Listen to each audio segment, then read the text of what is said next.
What's going on, guys? Rounded Tiktak, and we've got the Mythic Storm King. What do you guys think about it? Is it too hard? Is it too easy?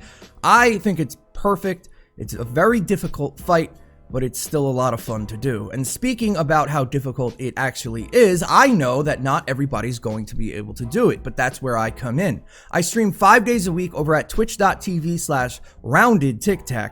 Come stop by, and eventually, in a couple of days, most likely we're going to start attempting to do carries on the Mythic Storm King. On top of that, I have a link in the description below to my Discord. You can join that and try to find competent people to play with there.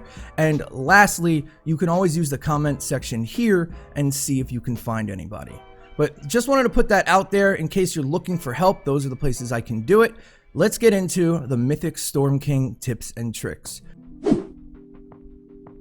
As with most things on this channel, I want to give you a bunch of different ways that you can actually do this. And we're going to start with the heroes that you can play. Let's get these out of the way. We're not going to go over the builds too much because there's just too much to cover, but just take a look at the builds and then realize why these perks are in here when we go over the weapons section.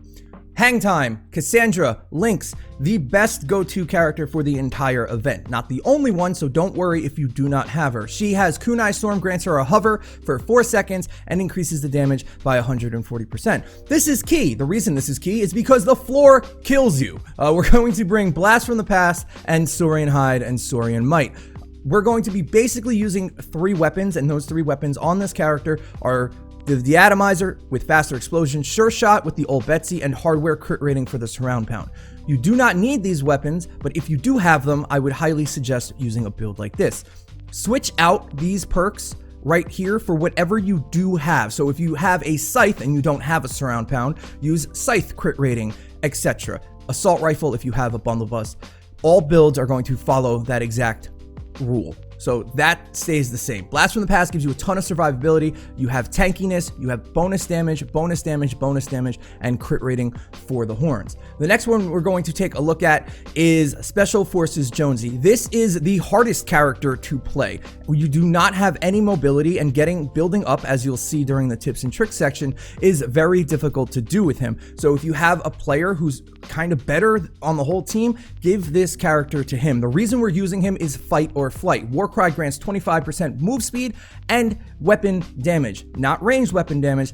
And the hardest part is the horns. So this is perfect for the horn phase. This is a character you definitely want in your squad if you can fit it. Like I said, you don't need Blast from the Past. Here we have Preemptive Strike, doing a bunch of bonus damage to the weak spots if you're the first one shooting it, or just throwing your deatomizer balls into groups of enemies, you'll do some bonus damage. We're bringing Bomb Suit for extra armor, crit rating again, Sure Shot again. Leadership is very important. Having a Warcry that's up faster, you can use it once or twice when you normally wouldn't during the horn phase, and be able to kill the mini bosses faster. Speaking of mini bosses, Unearthly Threat you can use for the smashers and the takers that do spawn, allowing you to do 42% extra damage. You're very rarely going to be at full health during the fight. This guy is available right now, so you can go get him, and he's pretty strong here, but if you want something else, feel free.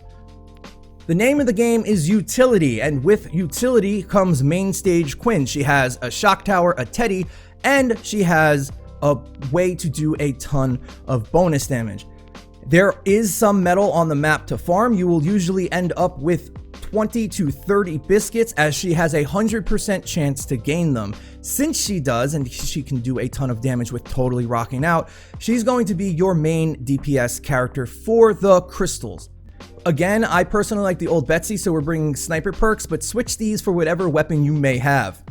We're bringing Battle Beat and bringing down the house, although I can't find Fumble, but it would be in here if I could. But I just put another thing in here to activate Totally Rocking Out. And again, hardware crit rating. And again, you can switch it for whatever you want that you have. A crit rating perk for a sword, whatever you may have to do the horn phase. So that is the heroes that you could try to run. I'm sure there's more, but this at least gets you in a nice starting position to be able to run some stuff. Let's get into some weapons. With the weapons, we have a bunch of stuff you can do, and not everybody's going to have everything, but just will give you an idea of what you're looking for. You're looking for hard-hitting burst weapons. That's what you're looking for. So we're not talking about a Wraith or Pain Train or a Duet, nothing like that. You're looking for weapons that hit very hard and possibly have to be reloaded pretty quickly. Things like that include the bundle bus, rolled like crit rating, reload speed, physical, crit damage, crit damage. This physical roll is actually very important. It comes down to milliseconds about losing this fight. So you need to have as much bonus damage as you can. Another weapon I highly recommend, even more than the bundle bus personally, is the old Betsy or the spyglass. They are the exact same weapon. One has a scope, one does not. I don't like scopes. Crit rating, reload, physical, crit damage, crit damage. This crushes, almost one-shots the weak points on the Storm King. So this is definitely something you might want to try. A mainstay here is the De-Atomizer. One of the best rocket launchers in the entire game. Crit damage, crit rating with a durability and energy. You're going to be using this mainly for wave clear and mini boss killing. Yes, if you haven't done it yet, there's mini bosses during the Storm King fight. This is key in most builds, but you can replace this with any rocket launcher really that you may have, but you're looking for a damage orientated one and not necessarily one that blows the enemies away like the Santa's Little Helper. Maybe the vacuum tube launcher or something that just does really a lot of damage and not necessarily throw the husks 16 miles away.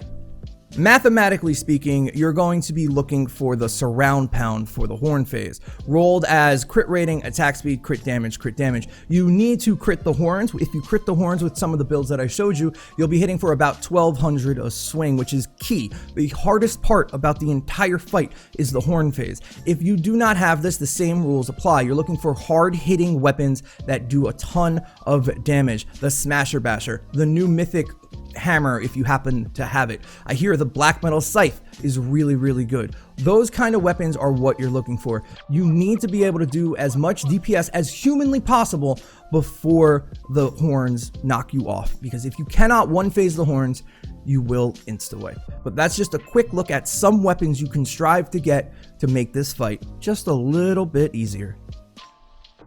Though this is a bit harder to actually show. So please listen to what I'm saying more than actually what I'm doing, because it's very hard to illustrate, but I will do my best. Number one on the tips and tricks line is stay off the damn ground, but do not build stairs. Do not build stairs. It will make you lose. What happens is when the mini bosses spawn, yes, there's mini bosses, they will attack these stairs. Instead, you're going to be building these archways. You build these archways and you jump on top, and that's it. That makes the other little husks not able to attack your build and break it, and it makes mini bosses not target your stairs. The next thing you're going to do is stay off the ground again. That's number two. It is the biggest enemy within the game. As you can see, a mini boss spawn, and this is the real number two. When this mini boss spawns, it is a full-fledged boss mini boss.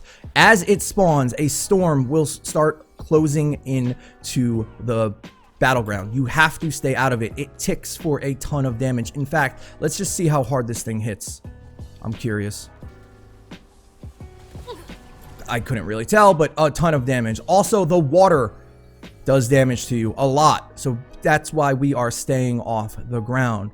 You kill the mini boss and it resets the storm back out to the outer perimeter. When this happens, my best suggestion would be one of your guys focus the crystals, but we'll get there in a second, and the three other people focus that mini boss down. If you're using links, this is where you use your kunai storm and just shoot him with a De-Atomizer. You need to kill him and all of the enemies as fast as possible to clear up the area and be able to do damage. Number three is going to be focus the crystals. I have Ortho in the party just to hopefully illustrate this a little bit better.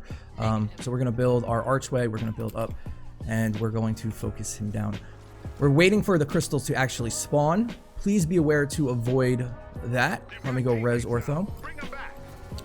And as you can see, his crystals spawn. Ortho's going to do his best to focus down the mini boss and just show you exactly how to shoot these crystals down. On links, you're going to want to, this is the part you're really going to want to use your flip. You jump in the air, you do your best to hit it. As you can see, it hits hard. I'm not in a full party, but if I am, I would be hitting for about 1.4 million. There we go there. The damage stays consistent on the weak points. So if you do a little bit of damage to a thing, but you can't break it, when it spawns again, it will have half health or however far you happen to get it down to. This is, like I said, this is very hard to actually illustrate and is not meant for 2 people, but I hope that gives you an idea of what to do. Number 4 is the horns, and this is the most important one. This is the hardest part of the fight. After you break 5 of his weak point crystals, he will drop down, allowing you to do damage to his horns, just like every other Storm King fight that we've had. Another small tip and trick here, you can use the ear splitter to buff up your team, so you'll be hitting the horn a little bit harder. This, and I stress this, this is the hardest part of the fight for 2 reasons. 1, he breaks your builds sometimes if he spins into him before he falls. Number 2, you have to be able to predict where he falls. This actually comes down to a bit of RNG. There is a pattern that he falls to. I just do not know it yet, but I've been told there is a pattern, so be careful about that. Then this part also comes down to a little bit of RNG, at least for now. If you are not able to get in the correct position when he falls, you're not going to have enough time. If you do not kill it within 10 to 15 seconds, you will auto wipe. No second chances, no nothing. You will lose. This is the most important part of the fight. There's nothing I can really explain. It just takes practice. The last little tip and trick, now that we got the big boys out of the way and the general idea of how to beat him out of the way, one little thing that you might want to do is make some campfires. Campfires are very helpful here. They can get you topped off and allow you to survive a blast or 2, and even when things get a little hectic, you spam a couple of them and they'll out DPS some of the husks. Very helpful, just a small tip. Another thing you can do is build roofs on top of you for the meteor phase. Those meteors do hit hard, so always try to protect your top side. That's really it for the Storm King, guys. Everything else just takes practice. If you do not have the exact weapons that I said, I'm sure it's still doable, but maybe that's something you just be on the lookout for if you happen to see them, or ask your friend or somebody to make you one just for this fight. And the last one is going to be communication is 100% necessary. It's not optional. Depending on what's going on, you're going to need to keep count of how many crystals are broken, when a mini boss spawns, and when you can actually go up and DPS the horn. Plus, somebody calling out meteors and the blast he does out of his mouth, the laser, is very, very important. It's probably that's the hardest part of the entire thing, talking to people. Right in the feels, huh? And there you go, guys, the Storm King fight. That's everything I can give you to get the vast majority of the tips and tricks out of the way. There's definitely a meta that has evolved, and it's the links and stuff like that. And I tried to show you guys that. I tried to give you guys a bunch of options of weapons you can use and characters you can bring. It is a tough fight. Do not give up. Give it a shot. If you're looking for people to play with, all of the links are in the description for the Discord, the Twitch channel, where we're live almost every single day. Come stop by. We're probably live right now if you got to this part of the video. If you guys are new to the channel, think about subscribing. I post guides like this, trap tunnel breakdowns, and weapon guides all the time. We'd love to have you as part of the family. Thank you guys so much for watching. Let me know what you think about the Mythic Storm King down below. Do you think it's too hard, too easy, or you just can't do it? We'll go over the mythic weapons next, guys. I'll see you on the next one. Tiktak out.